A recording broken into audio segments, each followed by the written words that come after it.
مقابلے میں ہمارے جوڑ کے بندے بھیجو۔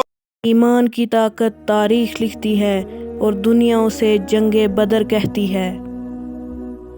عرب کے تپتے ریگستان میں ایک ایسی رات آئی جس میں ہواؤں نے اپنا رخ بدل لیا۔ مقام بدر پر دو لشکر آمنے سامنے تھے، مگر یہ جنگ کسی زمین کے ٹکڑے کے لیے نہیں بلکہ بقائے اسلام کی تھی۔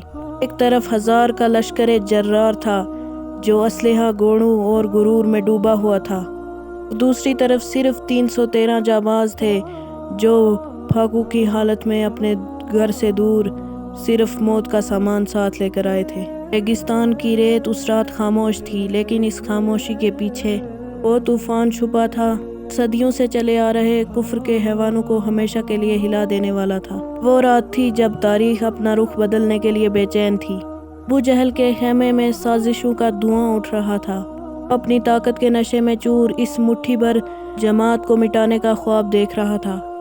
اس نے اپنے سرداروں کو اکٹھا کیا اور وہ کلمات کہے جن میں نفرت اور تکبر کی بو آ رہی تھی۔ اسے اپنے لشکر پر اس قدر ناز تھا کہ وہ مٹھی بھر لوگ قریش کے غیظ و غضب کا سامنا ایک لمحہ بھی نہیں کر پائیں گے۔ اسے معلوم نہیں تھا کہ جس کے خلاف وہ جنگ چھیڑ رہا ہے اس کے پاس وہ غیبی قوت ہے جو پہاڑوں کو بھی چور کر دیتی ہے۔ کفر کا یہ سردار آج اپنی زندگی کی آخری محفل سجا رہا تھا اور اس کا غرور اسے پکار پکار کر کہہ رہا تھا، کل سورج نکلنے سے پہلے ان کا نام و نشان مٹ جائے گا اور عرب کے قبیلے ہماری ہیبت کے داستانے سنائیں گے۔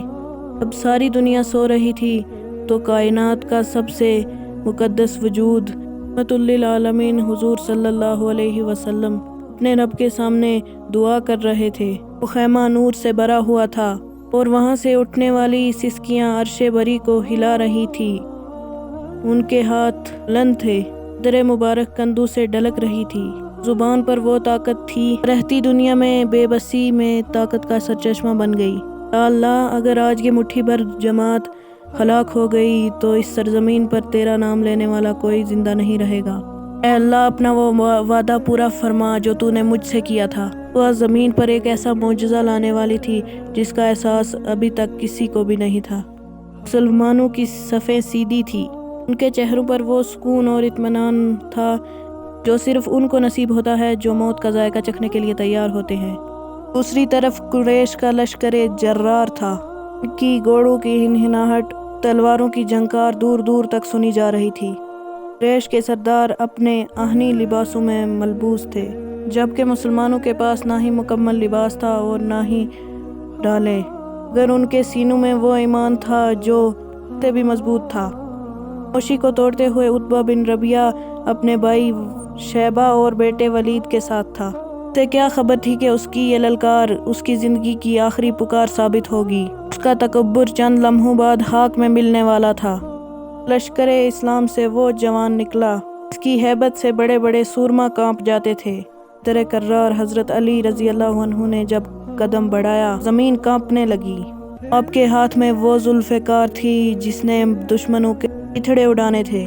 کفار نے جب اس نورانی پیکر کو اپنے طرف بڑھتے دیکھا تو ان کے حوصلے پست ہونے لگے، کہ ان کے سامنے وہ جنگجو تھا جو موت کو سامنے دیکھ کر مسکراتا تھا۔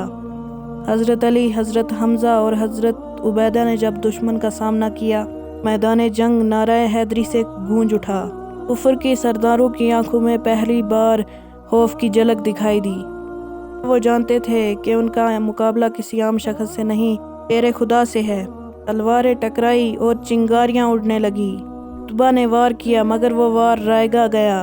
اگلے ہی لمحے میں اسد اللہ غالب نے ایسا وار کیا کہ اس کا غرور خاک میں مل گیا۔ شیبہ اور ولید بھی اپنے انجام کو پہنچے۔ یوں اس لمحے نے قریش کی کمر توڑ کر رکھ دی اور مسلمانوں کے جوش و جذبے کو مہمیز دے دی۔ انفرادی مقابلے ختم ہو چکے تھے اور دونوں لشکر ایک دوسرے پر ٹوٹ پڑے۔ مسلمانوں کی تعداد کم تھی مگر ان کا ہر ایک سپاہی ہزاروں پر اکیلا باری پڑتا تھا۔ ایسا لگتا تھا کہ ریگستان کی ہر پکار میں ایک ہی نعرہ تھا، اللہ اکبر۔ جنگ اپنے عروج پر پہنچی تو فضا میں اچانک ایک ایسی تبدیلی آئی۔ مسلمانوں کے پیچھے سے ایسے سوار نمودار ہوئے ان کے چہرے انسانی سمجھ سے باہر تھے اور گھوڑوں کے پاؤں زمین پر نہیں پڑ رہے تھے۔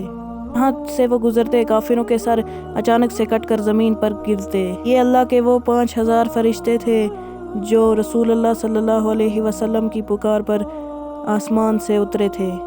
قریش کے سپاہی دہشت سے پاگل ہو کر چیخ اٹھے۔ میدان جنگ کے بیچوں بیچ ابو جہل اپنے گھوڑے پر سوار اس تباہی کو دیکھ رہا تھا۔